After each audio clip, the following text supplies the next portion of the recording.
Бөлтөк ассоциациясы өз күчү менен жана жергиликтүү бийлик айыл өкмөттүн жардамы менен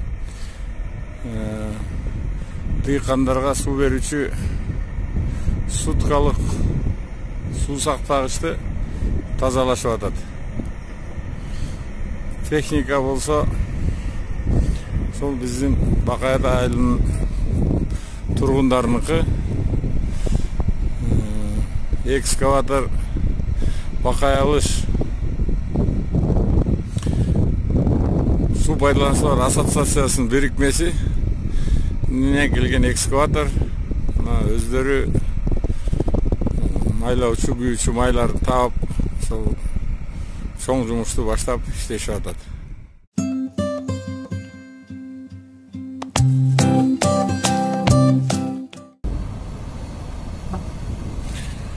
Бөлтөк суу пайдалануучулар ассоциациясынын директору Байбеков Керимкол, ал эми Бакай алыш ассоциациялардын бирикмесинин директору Жумашалиев Улан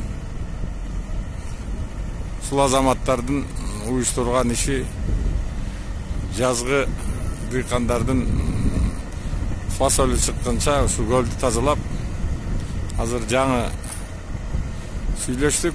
Бир 4-5 күндүн ичинде жаан чачын болбой турса, Бөлтөктүн суу сактагычын тазалап кетебиз деп ишенимдүү убада беришип атат балдар. Ушулардын ишине ийгилик анда.